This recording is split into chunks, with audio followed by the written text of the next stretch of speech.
Bismillahirrahmanirrahim. Assalamualaikum warahmatullahi wabarakatuh. Alhamdulillah wassalatu wassalamu ala Rasulillah Habibina Sayyidina Muhammad ibn Abdullah wa ala alihi wa ashabihi wa mawalah amma ba'd.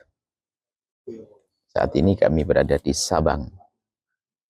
Ini adalah adat atau pelaminan atau yang biasa digunakan untuk pengantin khas Aceh, khususnya yang ada di Sabang. Indah. Di mana-mana pengantin dirias. Tempatnya pun dirias, indah. Sebetulnya yang harus kita pahami tujuan daripada merias itu indah di suasana untuk membangun keindahan di dalam hati, untuk membangun kebahagiaan. Nah, itu yang kita cari, seharusnya kita pahami. Indah zahir, jika tidak ada indah di batin, nggak ada artinya. Maka pada para calon pengantin atau pengantin baru, juga pengantin lama, harus tahu bahwasanya keindahan yang dihadirkan di saat pengantin itu adalah ada pesannya. Maksudnya begini, kalau jadi pengantin itu yang indah begini dan seterusnya harus indah. Harus selamanya bahagia, begitu. Sehingga hindari kezaliman di dalam rumah tangga. Tidak ada suami zalim kepada istri, istri zalim kepada suami. Yang ada adalah bagaimana semuanya saling mengabdi, saling berkasih sayang, saling menghargai, saling menghormati. Dan pastikan harga mati rumah tangga harus indah. Nggak boleh ditawar sedikit pun dengan percekcokan, perselisihan. Kalaupun harus terjadi percekcokan, tidak boleh lama-lama, harus segera berdamai. Dicari sebabnya apa kita menjadi cekcok, agar esok tidak terulang lagi. Ada orang bodoh, cekcok berulang-ulang karena sebabnya tidak segera diselesaikan. Ada rumah tangga berantem, rumah tangga caci maki. Naudzubillah, dia hidup di rumah tangga tapi seperti di neraka. Belum masuk neraka padahal. Maka kami himbau kepada siapapun harus ngerti mana keindahan dan harus dicari keindahan. Harus kita buat. Kita hadirkan suasana indah dalam rumah tangga. Bahagia di dunia, muqaddimah kebahagiaan nanti di akhirat.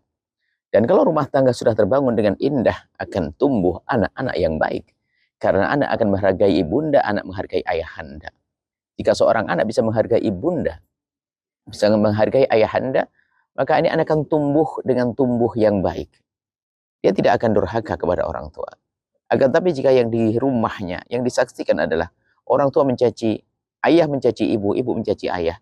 Bagi seorang anak semuanya layak dicaci maki. Sehingga tidak mustahil suatu ketika sang anak mencaci ayahanda dan ibundanya. Maka kepada semuanya, ayo kita berusaha dan berusaha untuk menghadirkan keindahan. Dan kita harus tahu, untuk menghadirkan keindahan tentu banyak hal yang harus kita renungi. Karena perjalanan hidup itu ada saja hal-hal yang menjadikan semula indah menjadi tidak indah. Tetapi kepandaian orang dalam mengolah suasana akan menjadi semuanya indah. Apakah selamanya kekurangan akan menjadikan sesuatu tidak indah? Bisa saja kekurangan akan menjadi satu kenangan yang indah bagi seorang yang mengerti makna cinta. Suami istri di saat menemukan suasana kaya raya, ternyata mereka tersenyum di saat melihat waktu dulu merintis kehidupannya, yang masih dalam keadaan fakir, tidak punya apa-apa.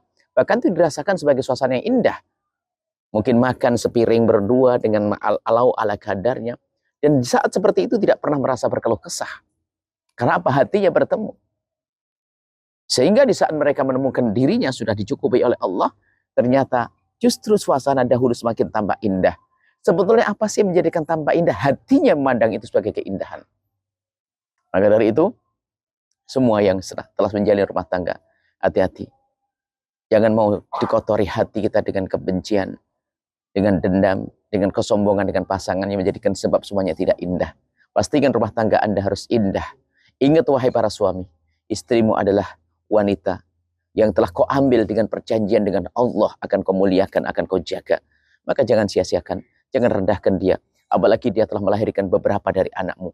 Kalau seandainya dia belum bisa melahirkan, ketahui ya, Anda telah mengambilnya dengan atas nama Allah, dengan perjanjian di hadapan Allah. Begitu juga wahai para istri, ketahuilah suamimu adalah imammu di rumahmu. Tinggalkan kesombongan. Semakin engkau tawadhu, semakin engkau merasa sebagai makmum bagi imammu, maka semakin ada keberkahan dalam hidupmu. Dan itu adalah siasat. Kalau ada seorang makmum sombong, apa yang terjadi? Imam pun akan menjadi tidak baik karena makmumnya yang tidak baik.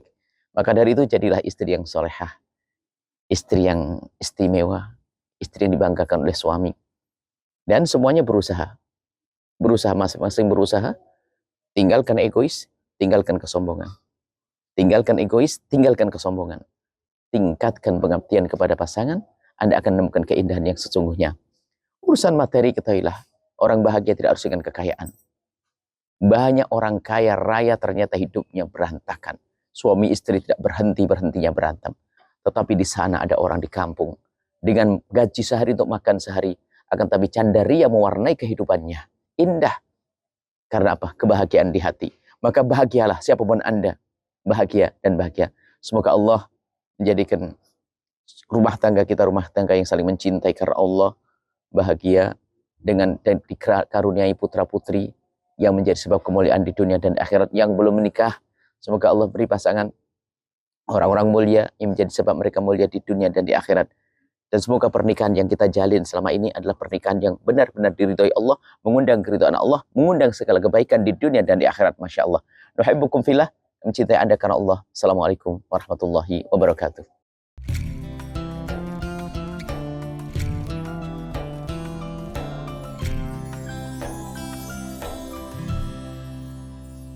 Sahabat Al-Bahjah TV, setelah menyaksikan video ini, jangan lupa bersolawat kepada baginda Nabi Muhammad.